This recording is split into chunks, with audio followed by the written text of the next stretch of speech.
We begin our top story conversations this morning in Mozambique. Extremists allied with the Islamic State group have spread their attacks on further south into Mozambique's most populous province, Nampula, including an assault on a Catholic mission in which an Italian nun was among those killed. The extremists first struck the province earlier this month and have sustained the offensive, attacking rural centers and beheading some residents. There have also been attacks recorded in recent weeks in the far north of Cabo Delgado, a neighboring province of Nampula, since 2017, which has disrupted big economic projects to produce liquefied natural gas and the development also of a large mine to extract graphite to make lithium batteries for cars. We are joined this morning by political analyst Dr. Martin Macondzo. He joins us live from Johannesburg, South Africa. Good morning. Thank you for joining us. Good morning, and once again, I'd like to thank for the opportunity to speak on this Breakfast Central. Thank you.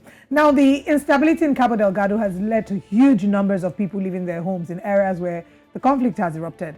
According to International Organization for Migration, IOM, and ACLED Conflict Registration Project, about 800,000 people have been displaced, with over 4,000 deaths in Cabo Delgado since this crisis began in 2017. Now, what would you say gave rise to the expansion of this crisis and all these terrorism acts? Well, in fact, this is a very, very sad situation. I see it in two dimensions, and the main dimension would be a problematic dimension, because when our government requested for the help or assistance from Rwanda and the ACDC, military force was sent to Mozambique to support our national military force. And now we're in a situation where this military force, ours and the Rwanda and SADC, have made so much effort, all right, to deal with the terrorism. And this group, because the terrorism group will usually live in cells, right? And they can easily mix themselves into the population, which makes it harder for the military to fight them. Now, we're dealing with a situation where the military force has to do a larger effort to fight the terrorism, because they are now expanding to other provinces. They've been into Niassa provinces, which is next to the Cabo Delgado, and now they're expanding to Nampula, in Memba district specifically, and that means that the military force has to do even more effort to try and fight this terrorism situation. Now, on the other side, we see that Rwanda is showing some incapability to deal with the terrorism situation, and that mostly because they lack the financial support. Rwanda had recently had it from European Union and the United States, and they discussed the terrorism situation in Mozambique, and yet they still don't have the financial support that they were looking for it, which means that in the long term they won't be able to keep supporting Mozambique in this situation.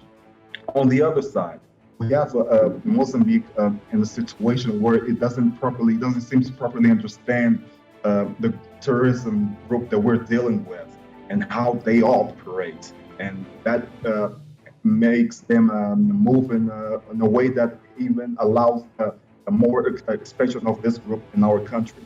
Because when the Islamic State, when dealing with the Islamic State, you have to understand that the military force doesn't usually work in the long term. You have to use it in a temporary term, and then after that we have to. Yeah, apologies. I just wanted to quickly step in here, because you already mentioned military force, and support from Mozambique, but there's been the deployment of military force from the 16-nation Southern African Development Community, along with, the troops from Rwanda. Are you saying that they haven't had any impact so far? They've had an impact so far, but Mozambique needs to look for assistance from the countries that have experience on dealing with the terrorism. Countries such as Tanzania, which is our neighbor, we are not having any support yet, or we're not actually looking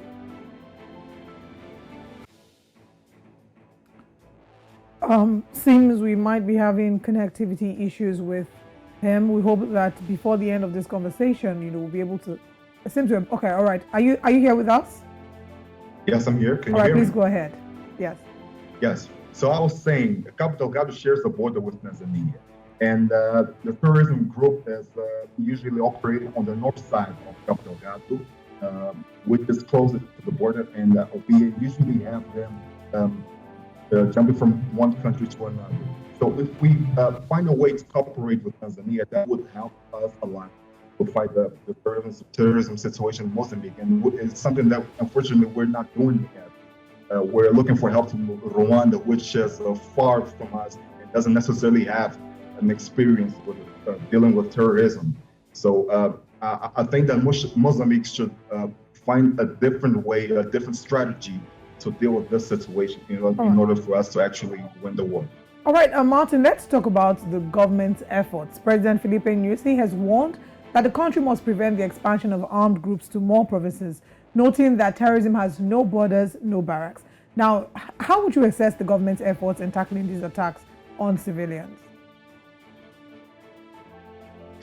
Well, unfortunately, our air force is not that strong. We majorly depend on the countries to support us on that term. The other thing that I would bring to the debate is the fact that our counterintelligence and intelligence has to readjust themselves or come with a better strategies to deal with the situation, because we have a situation where the terrorism can easily, as I said, mix into the population, and therefore they can easily move inside the country. So it's hard for us to understand who's the terrorism or not. So the counterintelligence and intelligence service from our country has to do a lot of work to restructure them, define better strategies to deal with the terrorism. But unfortunately, until now, we depend a lot on the military power to deal with the situation, which puts us in a disadvantaged situation. We do hope that this military power will be enough, to bring some form of stability. Martin Macondzo, thank you for your time with us this morning. Thank you.